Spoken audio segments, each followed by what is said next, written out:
안녕하세요. 동서 닥터스 진행자 유영아입니다. 동서 닥터스는 어떤 대본도 없이 진행이 되어서 말이 반복되거나 중복되거나 버벅거리거나 듣기에 좀 매끄럽지 않은 진행이 자주 보일 거예요. 그래서 저희 컨셉이라고 할 건 없지만 굳이 말씀드리자면 자연스러운 대화 형식을 기본으로 하였고요. 선생님들의 기본적인 생각을 들어보는 시간이기 때문에 진행자이지만 또 환자 입장에서 또 구독자 입장에서 청취자 입장에서 그냥 내가 알고 싶었던 질문들을 진행자가 대신해서 질문을 한다 생각하시고 다소 매끄럽지 않은 진행이 반복되더라도 너그러이 이해해 주시고요. 선생님들이 또 말씀해 주시는 거에 대해서도 어떤 부분에는 맞고 진행자의 질문에 맞고 또 때로는 다른 영역의 대화를 하실 수가 있어요. 그런 거에 대해서 너그럽게 이해 부탁드립니다. 자, 두 번째 사연으로 갈게요. 이 두 번째 사연이 너무너무 길어서 이거를 제가 다 읽기보다 한 문장, 우리 한 문단 이렇게 나누는 거 있잖아요. 이렇게 짚어가시면서 말씀 좀 해주실까요? 이 증상이 그런 거예요. 라고 좀 말씀해 주시면 좋을 것 같아요. 제가 읽으면서 끊을까요, 여러분요? 선생님? 어떻게 할까요? 이거 다 읽으라고요? 너무 길죠? 근데 이런 증상이 대표적인 것 같아요. 그러니까 일단 이런 증상이 뭔지 우리 청취자분들은 모르시니까, 독자분들은 모르시니까 제가 읽을게요. 어디서부터 적어야 할지 좀 막막했어요. 그냥 적을게요. 첫 번째, 소화 위장 문제. 늘 만성위염을 달고는 있지만 그것보단 소화 문제로 늘 힘들었던 것 같아요. 위 내시경뿐만 아니라 이름은 기억나지 않는데 이상한 물약 먹고 소화되는 시간이며 이런 거 CT로 본다고 별별 검사도 해봤는데요. 소화 속도가 무지 느리게 나오더라고요. 밥 먹고 나선 괜찮아요. 근데 3시간 정도 지나면 갈비뼈 부분이 콕콕 쑤시고 가스가 차고 그때부터 속이 불편하고 꺽꺽거리는 거예요. 남들 소화될 시간쯤이요. 그 전까지 괜찮다가 시간이 지나면 나타나는 이 증상들. 그때부터 배가 막 차오르고 그래서 소화시킨다고 운동도 하고 있지만 그런 것들이 증상 완화에는 그닥 도움이 안 되더라고요. 병원도 가서 약도 처방받고 검사도 하고 검사도 자주 했지만 늘 그때뿐 그것이 반복되었어요. 그러다 위경련도 잦고 장염에 설사 아니면 변비, 병원에서는 늘 신경성 어쩌고 저쩌고 과민성 대장증후군 어쩌고 저쩌고 그 소화 과정에서 독소가 나오는지 소화가 늘 문제이면 두드러기 같은 알러지가 따라옵니다. 뿅뿅에서 장누스 진단을 받아서 1년 가까이 치료했는데 잠시 좋아지나 했더니 여전히 속은 불편하더라고요. 뿅뿅샘은 저탄고지하면 괜찮아진다. 시간이 좀 걸릴 뿐이다. 제가 알러지 무지 많다고 하니 저탄고지하면 그것 또한 나아질 거라고 하더라고요. 무작정 해봤더니 체중만 6kg 증가. 항히스타민제를 거의 이틀에 한 번씩 먹었다는요. 저는 소화 잘 되는 날이 컨디션 좋은 날이고요. 소화 안 되는 날이 컨디션 나쁜 날이에요. 이 정도로 소화 상태에 따라 하루하루가 결정될 만큼 뭔가 반복되는 이 증상들 지치네요.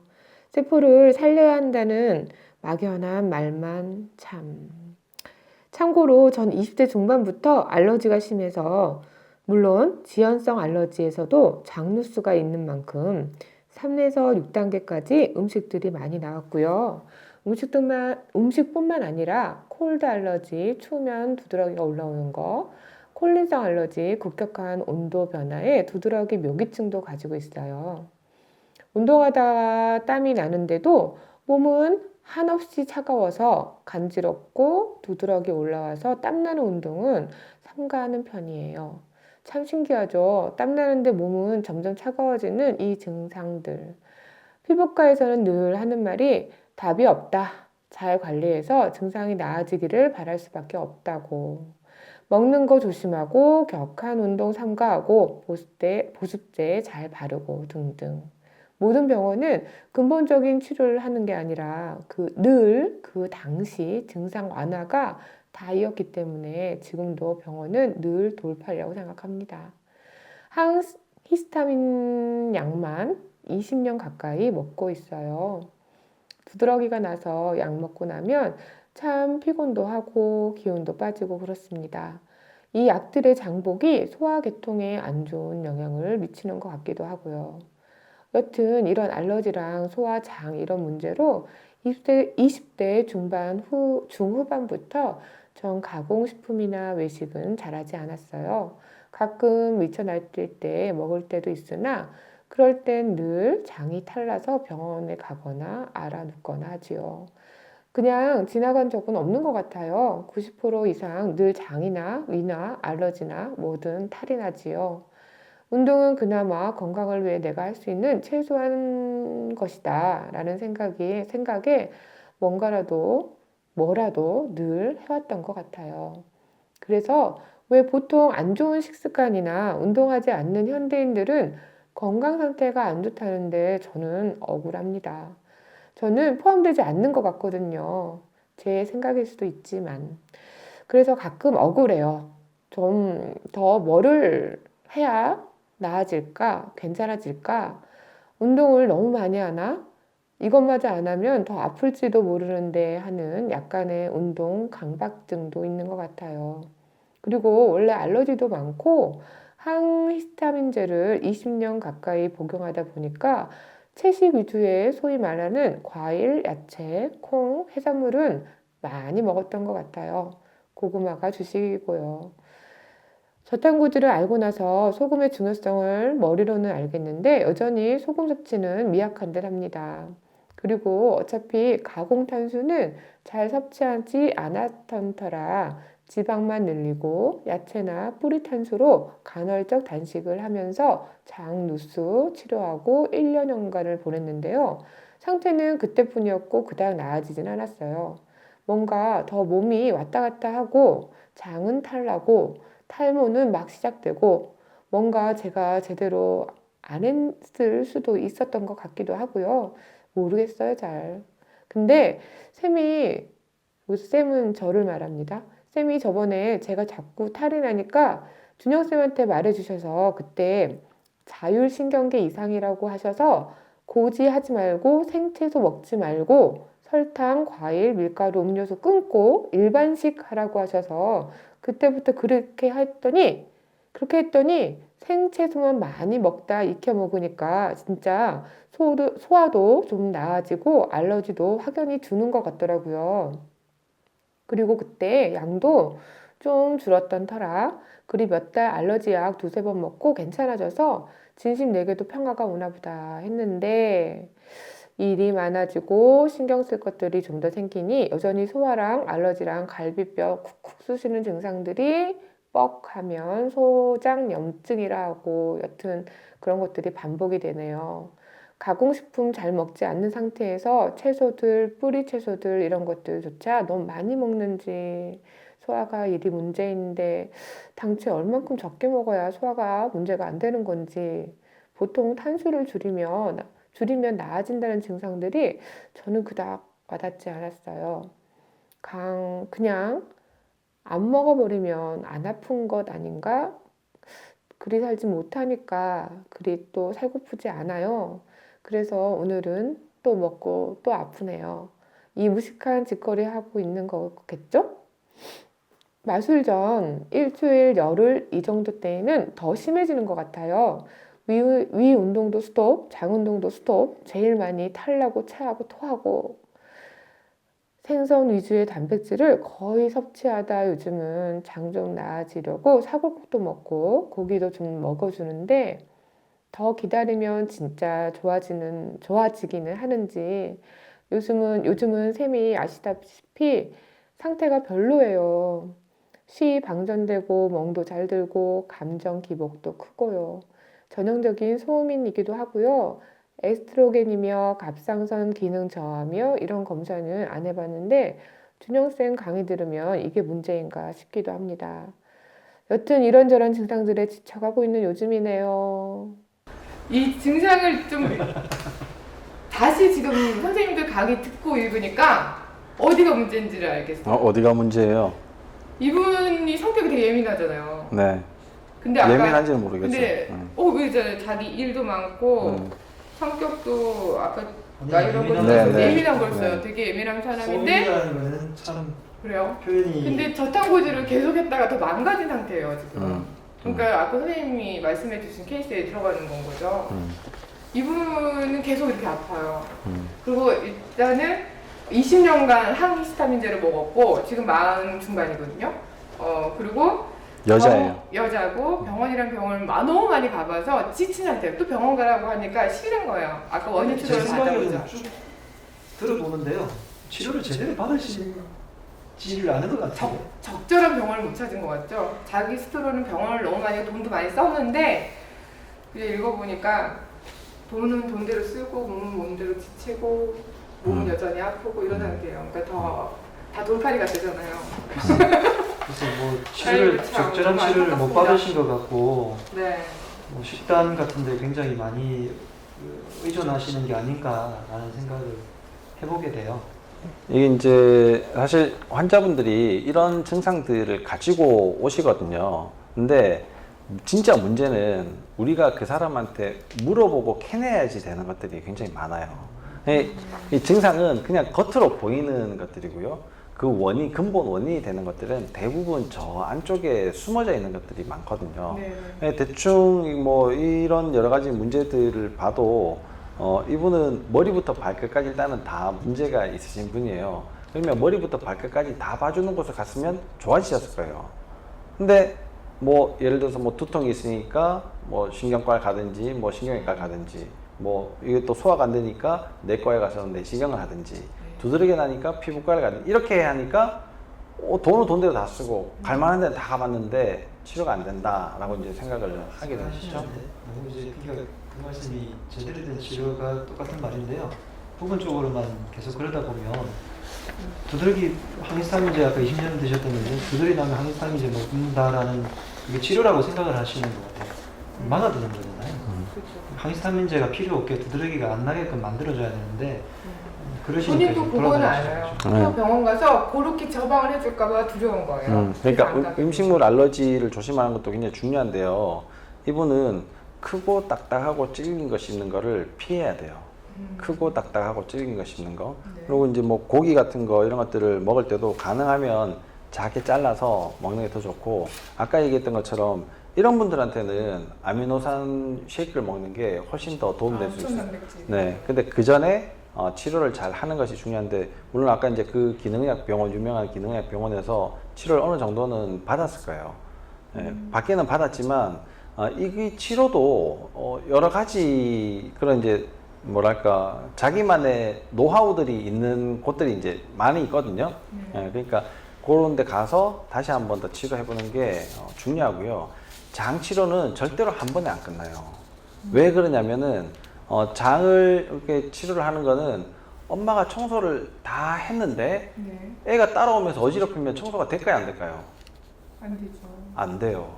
왜? 우리가 장을 아무리 청소를 잘 하고 치료를 잘 해도 우리가 계속 먹기 때문에 애가 따라오면서 어지럽히는 거랑 마찬가지거든요. 그래서 반복적으로 계속 꾸준하게 지속하는 것이 매우 중요하단 말이에요. 한번 치료해놓고 이제 치료했으니까 너 식단 이렇게 해. 네 혼자서. 이거는 말이 안 되는 얘기예요. 20년간 항히스타민제 먹었잖아요.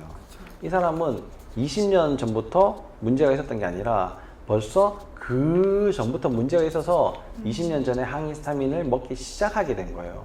그렇게 따지면은 수십 년 동안의 문제를 앓고 있던 사람이 단 몇 번의 장치료로 정상이 된다? 기능의학은 절대 그런 게 아닙니다. 만병통치가 아니에요. 네. 이 사람하고 살아가면서 계속 이 사람의 문제점들을 찾아주고 교정해주고 같이 늙어가는 치료예요. 그러니까 이거를 뭐 굉장히 기대를 많이 하고 오시지만 네. 사실 좀 다른 관점으로 그렇게 보셔야지 되고, 저도 환자들을 만날 때 그렇게 이제 만나요.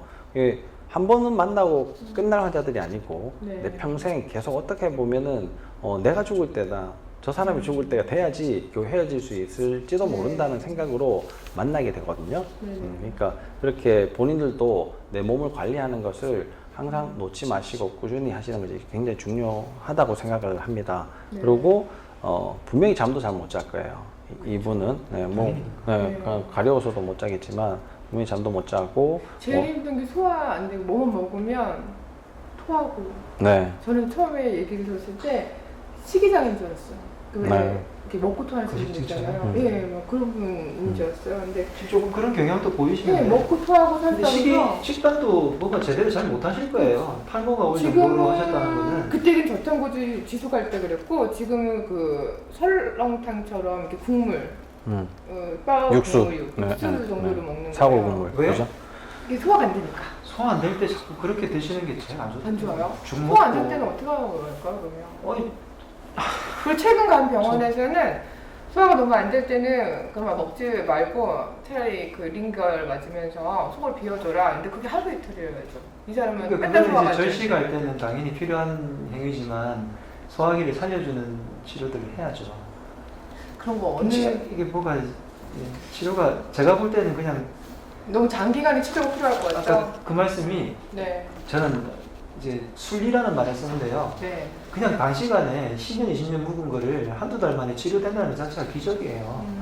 순리에 맞게끔 사람 몸은 서서히 변화돼 나가거든요.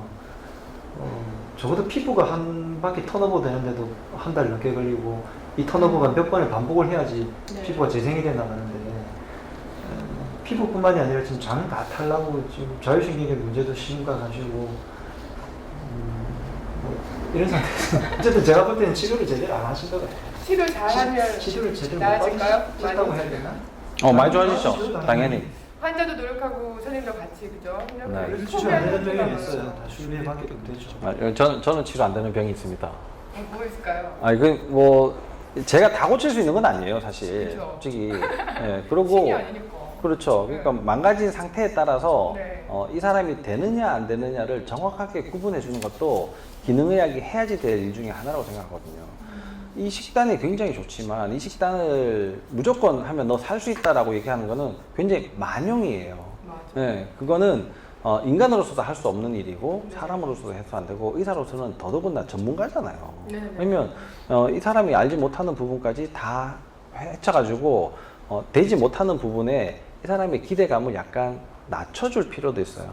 그런 것들을 잘 적절하게 해 나갈 때 그 사람이 뭐 명의도 될 수 있고 환자가 결과가 좋아지는 거지. 너 나 따라오면 다 돼.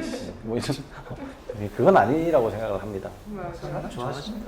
네, 좋아져요. 좋아지긴 좋아집니다. 좋은 의사를 만나는 게 질병 치료의 척정입니다. 저희 멘트가 될 것 같아요. 이걸 하나하나 다 말씀 못 드려서 죄송하긴 한데 네, 너무 그러기엔 그리고, 많은 예. 증상들이 있죠. 지금 그럼- 가닥을 잡아야 되는데 너무 많은 것들이 있어가지고 가닥을 잡기 힘들어요. 보세요. 우리가 이제 90종의 음식물 알러지를 검사를 하는데요. 네. 사람들은 거기에 대한 신뢰감들이 굉장히 커요. 왜냐하면 이제 결과 수치를 눈으로 딱 볼 수 있기 때문에 좋지만 우리가 먹는 거는 90종 이상이에요. 첫 번째 그 검사 결과를 믿지 못하는 이유. 첫 번째 90종 이상이다. 두 번째는 조리 방법에 따라서 이게 성질이 또 달라져요. 네. 두 번째 그래서 검사 결과를 믿지 못한다. 세 번째 뭘 썩느냐에 따라서 달라지게 되는데요. 그 중에 식품 첨가물들은 여기에서 검사 대상에서 이미 제외가 돼요. 근데 식품 첨가물로 문제가 생기는 경우들이 굉장히 많이 있거든요. 네. 그러면 이 90종 음식물 알러지를 가지고 그러면 말도 안 되는 검사를 왜 했냐? 이 사람의 경향을 보는 거예요. 이 사람은 장세포 이렇게 많이 망가져 있고 이렇게 많이 망가져 있는 상태니까 히스타민이 많이 분비가 될 거고 만성염증이 어느 정도까지 진행이 돼 있고 이 사람의 치료 기간은 어느 정도 될 거고 이 사람을 관리를 할 때 어떤 요소들이 더 많이 필요할 거다라는 것을 전체적인 윤곽을 잡는 데 필요한 것이지 물론 그 당시에는 이런 음식들을 끊는 게 중요하지만 그 음식을 다 끊었다 해가지고 내가 91번째에 알러지가 있는 알지 못하는 음식을 먹었을 때 생기는 문제에 대해서까지 다 책임을 져주는 검사는 아니다. 네. 그러니까 여기에 나오는 것들을 뭐 기능의학 검사들을 물론 해보시긴 해보셔야지 되겠지만 거기서 안 되는 것들은 안 되는 이유들 또 음식뿐만 아니라 다른 원인들도 있을 수 있잖아요. 그런 원인들 이런 것들 찾아보면 생야채만 안 먹어도 지금 속이 편해졌다잖아요. 네. 근데 그 90종 음식물 알러지에는 생야채를 먹어야지 알러지가 안 생기고 익혀서 먹으면 알러지가 생기고 이런 내용은 없어요. 네, 없지만 장이 이런 상태일 때는 그럼 조심해야지 되고 네. 지금 여기에서는 또 아까 얘기했다시피 크고 딱딱하고 질긴 거 씹는 거 굉장히 또 조심을 하셔야지 됩니다. 네. 그리고 경추 치료 반드시 또 필요하고요. 경추 치료라는 것 자체는 자율신경 치료니까 그것이 꼭 필요한 상태고 이분은 뭐 교합부터 시작해서 족저합 문제까지 전부 다 측정을 다시 해보셔야지 되는 상황이에요. 네, 네. 그렇게 하고 뭐 또 중요한 건 또 마음의 문제가 뭐가 있나 또 한 번 더 살펴보는 거죠. 스트레스가 일단 많을 것 같아요. 한의학적으로는 선생님 어떤 검사랑 치료가 시작이 될까요? 검사는 또 하겠지만 치료에서는 지금 소화기도 문제가 엄청 심하시고 네. 생리 쪽에서의 변화도 있으신 것도 확연하고요. 네. 식단도 뭔가 되게 좀 뭐 어쨌든 제 소견이지만 네. 잘못된 방향으로 많이 하셨던 것 같고 운동도 뭘 어떻게 하시는지 한번 살펴봐야 될 것 같고요. 아까 강박처럼 하시는 기본적으로 많이 걸어요, 이분은. 뭐 하루에 20km. 자, 20km 된 적이 있어요. 노동, 일을 직업적으로 이렇게 걷는 일이 많이 있으셔가지고 10km는 기본이에요. 자 보세요. 네. 만약에 깁스를 한 상태에서 운동을 할 때 열심히 걸으면 좋다고 들었다고 해도 네. 깁스를 한 상태면 걷겠어요, 안 걷겠어요? 힘들죠, 더. 왜 안 걸어요? 걷고 나면 더 힘들기 때문에 네. 그렇거든요. 근데 내가 깁스를 하지 않았지만 깁스한 거와 똑같은 골격 구조를 가지고 있을 수 있거든요. 네. 네, 내가 바르게 앉는 게 실제로 바른 모습으로 앉아 있는 게 아니에요. 겉모양만 바르게 앉아 있는 거지 속에는 다 삐뚤어져 있으면 그게 바르게 앉아 있는 게 아니거든요. 네. 똑같이 이 사람한테는 20km를 걷기 때문에 이 문제가 생길 수 있어요. 그래서 처음에는 저는 환자들한테 운동하라는 얘기는 안 하거든요. 우선은 상황을 보고 어느 정도 교정을 하고 나서 운동을 할 수 있을 만한 상황을 만들어 주는 것이 굉장히 중요해요. 네. 그러니까 운동이 독이 될 수가 있겠네요. 그렇죠. 독이 될 수가 있죠. 그런 경우 많지 않습니까? 많죠. 네, 네. 그러니까 뭐 운동을 굉장히 좋아하시지만 무작정 운동을 해라. 뭐 걸으면 뭐 회복이 된다. 이거는 적절하게 치료와 보완이 돼 갈 때 네. 필요한 것이라고 생각합니다. 운동 잘못하는 분들 엄청 많아요. 그렇죠. 네. 맞습니다. 이런 어쨌든 경우도 소화기부터 많으시고, 네. 자율신경, 그다음에 한의학에서 이제 자궁에 관련된 문제까지 이제 쭉 같이 연결돼 있기 때문에 네. 그럼 같이 치료하고 소음이라는 건 머리에서 지워주셨으면 좋겠어요. 아무 도움이 없는 치료에는. 사상체들은 없습니다. 알겠습니다. 선생님. 이분한테는 지금 사소한 좀 되게 큰 도움이 될 것 같고요. 의외로 이런 증상을 가진 분들이 정말 많으세요. 제가 이분에 대해서 많이 아는 이유는 좀 많이 안타까웠고 조금이라도 도움을 드리고 싶어가지고 저한테 이렇게 문의를 이렇게 주시면 제가 의사가 아니기 때문에 제가 김지훈 선생님도 여쭤보고도 했던 거예요. 근데 이번 기회로 이런 증상 비슷한 분들이 계시다면 조금이라도 좀 팁이 돼서 지금의 건강하지 않으면 삶의 질이 너무너무 낮아지잖아요. 조금이라도 이분들의 삶의 질이 높아지는 계기가 됐으면 좋겠습니다. 이분께 그냥 이렇게 말씀드리면 좀 억울할 것 같으니까 딱 하나만 네. 소화가 안 된다고 사골국이라든지 네네. 드시지 마시고 평소에 그냥 우리가 좋은 식단이라고 하는 것을 꼭꼭 씹어서 많이 씹어서 드셔주세요. 오히려 미음보다는 꼭꼭 여러 번 씹는 게 나을까요? 네, 그냥 그렇다고 딱딱한 걸 씹으라는 게 아니라 네네. 그냥 얘네들이 어쨌든 유동, 충분히 소화될 정도까지 그냥 제가 횟수로 그냥 굳이 설명을 드린다면 30배 이상 씹으라고 해요. 그 정도면 아주 과한 거 아니잖아요. 익혀 드시고 또 네. 오래 씹고 생야채 그냥 적당하게 먹는 건 괜찮은데 전부 생채식으로 먹는 것은 좀 문제가 많고요. 어쨌든 사골국이나 뭐 이렇게 먹지 마시고 네. 좋은 식단을 꼭꼭 씹어서 그렇게 해서 충분히 소화 잘 시키게 만들어 줬으면 좋겠습니다. 예, 오랜 시간 이렇게 또 많은 조언을 해주셔서 감사합니다, 원장님. 다음 시간에 또 좋은 건강 지식 네. 가지고 얘기 많이 나눌게요. 감사합니다. 네, 뵙겠습니다. 네, 수고하셨습니다. 동서 닥터스는 네이버 카페 기능의학 플러스에서 주최하는 것입니다. 네이버 카페 기능의학 플러스에 오셔서 선생님들께 질문을 직접 하셔도 좋고요. 댓글로, 유튜브 댓글로 질문을 하셔도 좋고요. 또 나의 신분을 노출하고 싶지 않다 그러면 저에게 네이버 카페 오셔서 쪽지로 질문을 해주시면 질의 응답 시간을 따로 가져서 유튜브 영상을 찍어서 알려드리는 시간을 또 마련하고 있어요. 이 기능을 잘 활용하셔서 나의 아픈 부분을 한의와 또 일반 병원에서 어떻게 다루는지 잘 알아나갈 수 있는 방안으로도 쓰시면 참 좋을 것 같습니다. 그러면 저희는 더 좋은 의학 정보 가지고 또 다음 시간에 만날게요. 감사합니다.